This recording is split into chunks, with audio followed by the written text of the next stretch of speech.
நான் பண்ண மிஸ்டேக்கை நீங்க பண்ணிடாதீங்க. கர்ப்ப வேதனை படுமுன் பெற்றாள் என்ற வசனத்தை நான் ஜெபிக்காததுனால பாருங்க, எங்க அம்மா என்னிடத்துல பகிர்ந்து கொண்ட காரியத்தை கேளுங்களேன். இந்த ஜிபிஎஸ் ராபின்சன் போன்றவர்கள் தங்கள் ஊழியக்காரர்கள் என்கின்ற பெயர்ல எப்படிப்பட்டவர்களை உருவாக்கி வைத்திருக்கிறார்கள் தெரியுமா? ஜிபிஎஸ் ராபின்சனுடைய மகள் பேசுகிறார். வேதாகமத்திலே ஒரு வசனம் இருக்கிறது. ஏசாயா 66 அதிகாரம் 7 வசனத்தை பாருங்களேன். பிரசவ வேதனை படுமுன் பெற்றாள், கர்ப்ப வேதனை வருமுன் ஆண் பிள்ளையை பெற்றாள். இந்த வசனத்தை குறித்து எங்க அம்மா என்னிடத்துல பகிர்ந்து கொண்ட காரியத்தை கேளுங்களேன். என்னோட தாயார் கர்ப்பமா இருக்கும் பொழுது என்னுடைய தகப்பனாருக்கு ஆண்டவர் இந்த வார்த்தையை காண்பித்திருக்கிறார். பிரசவ வேதனை படுமுன் பெற்றாள், கர்ப்ப வேதனை வரும் முன் ஆண் பிள்ளையை பெற்றாள் என்று சொல்லி ஒரு வசனம் இருக்கிறது. அந்த வசனத்தை சொல்லி என்னுடைய அப்பா என்னுடைய அம்மாவிடம் ஜெபிக்க சொன்னார்கள். அப்படி ஜெபித்ததினால் என்னுடைய அம்மாவுக்கு பிரசவ வேதனை வருவதற்கு முன்பதாக, கர்ப்ப வேதனை வருவதற்கு முன்பதாகவே பிள்ளை பிறந்தது என்பதாக இந்த பெண் சொல்லுகிறார். இந்த வசனத்தை நீ சொல்லி ஜெபி, பிரசவ வேதனை இந்த கர்ப்ப வேதனை படுறதுக்கு முன்னாடி ஆண்டவரே குழந்தைய நான் பெற்றெடுக்க கிருபை செய்யுங்க, இப்படி சொல்லி நீ ஜெபி. உண்மையிலேயே வேதாகமத்தில் அப்படி ஒரு வசனம் இருக்கிறதா, அந்த அர்த்தத்திலே தான் அந்த வசனம் இருக்கிறதா என்கிறதை பின்பு பார்ப்போம். முதலாவது, இந்த பெண் எந்த அளவுக்கு அறிவுகட்டத்தனமாக பேசுகிறது என்பதை நாம் பார்க்க வேண்டியிருக்கிறது. இந்த ஜிபிஎஸ் ராபின்சன் தன்னுடைய மனைவியிடத்திலே பிள்ளை பெறுவதற்கு முன்பதாக கடவுள் எனக்கு ஒரு வார்த்தை கொடுத்திருக்கிறார், அந்த வார்த்தையை வைத்து நீ ஜெபி என்பதாக சொல்லியிருக்கிறார். அந்த வார்த்தை என்ன? பிரசவ வேதனை வருமுன் பெற்றாள், கர்ப்ப வேதனை வருமுன் ஆண் பிள்ளையை பெற்றாள். இந்த வார்த்தையை சொல்லி ஜெபித்தால் பிரசவ வேதனை வராது, கர்ப்ப வேதனை வராது, அதற்கு முன்பதாகவே பிள்ளை பேறு கிடைக்கும் என்பதாக சொல்லியிருக்கிறார். அதே போல ராபின்சனுடைய மனைவியும், ஆண்டவரே எனக்கு பிரசவ வேதனை வருவதற்கு முன்பதாக பிள்ளை பிறக்க வேண்டும், கர்ப்ப வேதனை வருவதற்கு முன்பதாக ஆண் பிள்ளை பிறக்க வேண்டும் என்று சொல்லி ஜெபித்திருக்கிறார். இந்த ஜெபம் நிறைவேறினதா என்று சொல்லி பார்த்தால் கர்ப்ப வேதனை வருவதற்கு முன்பதாக அவர்களுக்கு பிள்ளை பிறந்திருக்கிறது. அப்படின்னா இந்த வசனம் நிறைவேறி இருக்கிறதா? இல்லை. கர்ப்ப வேதனை வருவதற்கு முன்பதாக எப்படி அவர்களுக்கு குழந்தை பிறந்தது தெரியுமா? அவர்களுக்கு மயக்க மருந்து கொடுத்து அறுவை சிகிச்சை செய்து குழந்தையை வெளியே எடுத்திருக்கிறார்கள். ஜெபித்ததுனால தான் பாருங்க உங்களுக்கு சி செக்ஷன் நடந்துருச்சு. ஆப்ரேஷன் பண்ணி சிசரியன் பண்ணி பிள்ளைய பிறக்கும்படி பிரசவ வேதனை படாமலே இந்த வசனத்தின் போல கர்ப்ப வேதனை படாமலே பிள்ளைய நீங்க பெற்றீங்க. அப்போ இது இயற்கையாக பிரசவ வேதனை வருவதற்கு முன்பதாக அவர்கள் பெறவில்லை. ஆனால் இந்த பெண் எந்த அளவுக்கு முட்டாளாக இருந்தால் இந்த வசனத்தை சொல்லி என் அம்மா ஜெபித்தார்கள், ஆகவே இந்த வசனத்தின் அடிப்படையில எங்க அம்மா பிரசவ வேதனை வருவதற்கு முன்பதாகவே பிள்ளை பெற்றாள் என்று சொல்ல முடியும்? அறுவை சிகிச்சையே ஒரு வலிதான். இன்னும் சொல்ல போனா பிரசவ வலியை விட மிக கொடுமையான வலி அறுவை சிகிச்சை வலி. என்ன அந்த நேரத்தில் மயக்க மருந்து கொடுத்திருப்பதனால் அந்த வேலையில தெரியாது. ஆனால் பின்னாட்களிலே காலத்துக்கும் அதனால் பிரச்சனை இருக்கும். இந்த பெண் என்ன சொல்லுகிறது? எங்களோட அம்மா ஜெபித்தார்கள், அதனால் அது அப்படியே நடந்தது. சரி, அடுத்ததாக இந்த பெண்ணிடத்திலே இந்த பெண்ணுடைய அம்மா ஜெபிக்க சொல்லி இருக்கிறார். நான் ஜெபித்தேன், அதனால் எனக்கு பிரசவ வேதனை வருவதற்கு முன்பதாக குழந்தை பிறந்தது. எப்படி பிறந்தது? அறுவை சிகிச்சை செய்து எடுத்தார்கள். அதே போல நீயும் ஜெபி என்று சொல்லி அம்மா பெண்ணிடத்திலே சொன்னாலாம். அப்போ இந்த பெண் என்ன சொல்லி இருக்கிறது?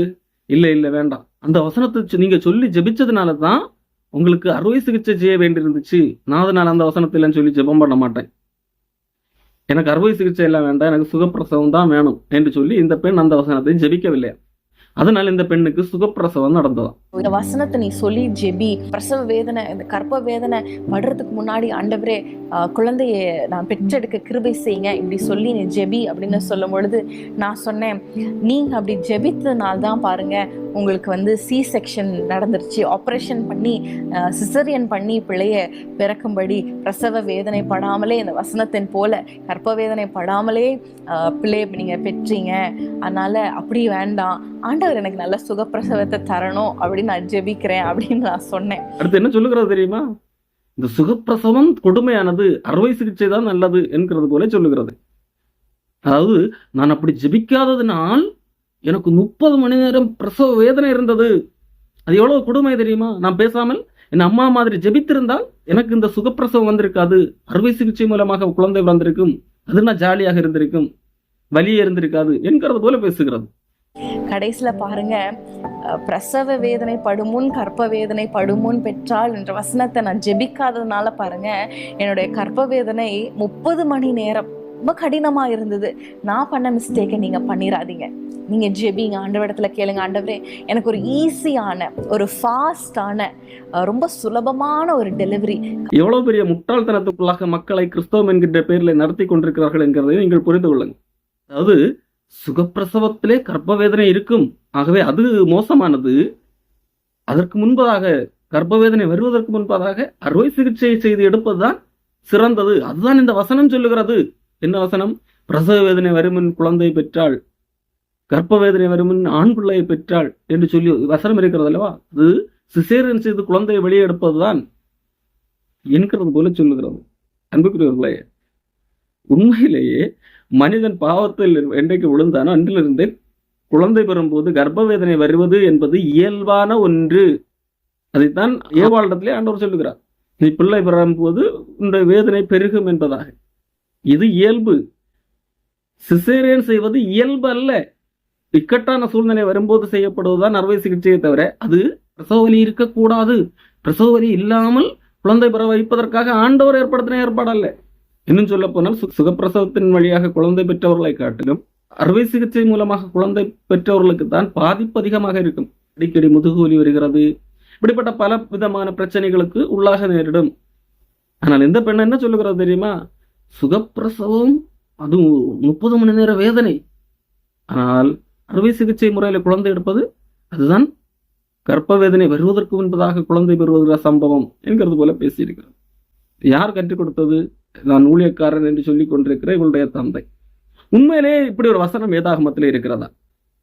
ஏசாயா புஸ்தகம் 66:7 பிரசவ வேதனை படுமுன் பெற்றாள், கர்ப்ப வேதனை வருமுன் ஆண் பிள்ளை பெற்றாள் என்று சொல்லி ஒரு வசனம் இருக்கிறது. இந்த வசனத்தை சொல்லித்தான் ஜெபிக்க வேண்டும் என்பதாக ஜிபிஎஸ் ராபின்சன் சொல்லியிருக்கிறார்.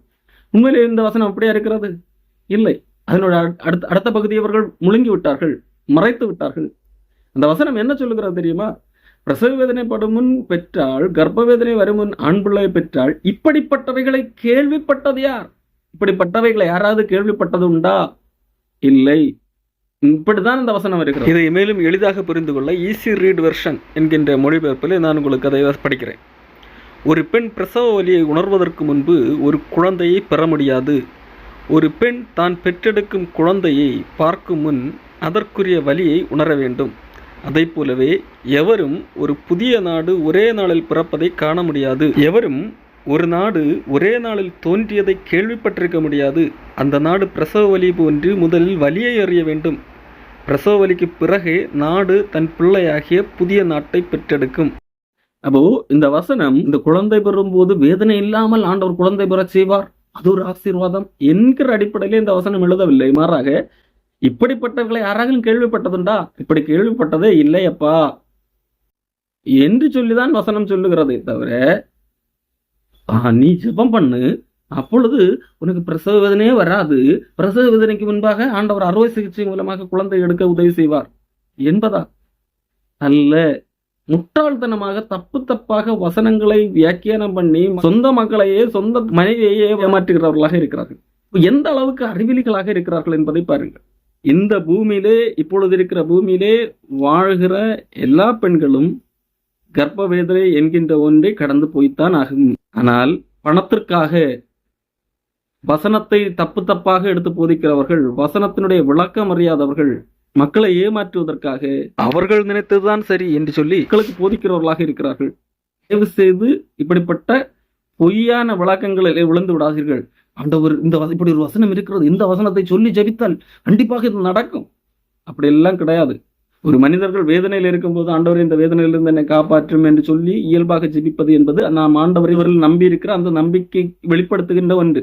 அதற்காக அந்த வேதனை அப்படி ஒரு வேதனையே வராது என்றல்ல. ஆண்டவர் வேதனை தாங்குவதற்கான பலனை தருகிறவராக இருப்பார். பயந்து மாண்டு போகாதபடி ஆண்டவர் தைரியப்படுத்துகிறவராக இருப்பார். மாறாக இப்படி இவர்கள் சொல்லுகிறது போல இல்லாத ஒரு வசனத்தை, அல்லது அந்த வசனத்தில் வேறொரு பொருள் இருக்கிறது, இவர்கள் அதன் ஒரு பகுதியை எடுத்துக்கொண்டு இதுதான் அந்த வசனத்துடைய விளக்கம், இப்படி ஜெபியுங்கள் என்று சொல்லி மக்களை ஏமாற்றக்கூடிய நிலைமையில இருக்கிறார்கள். இதையும் நம்பி அநேக மக்கள் அதை ஆமோதித்து கமெண்ட் வேறு போடுகிறார்கள். அந்த பெண் இப்படி சொல்லுகிறதை உண்மையிலே இப்படி ஒரு வசனம் இருக்கிறதா என்று சொல்லி ஒருத்தர் கூட என்னது வேதாகமத்தை திறந்து படிக்கவில்லை என்கிறது மட்டுமே அப்பட்டமாக தெரிகிறது.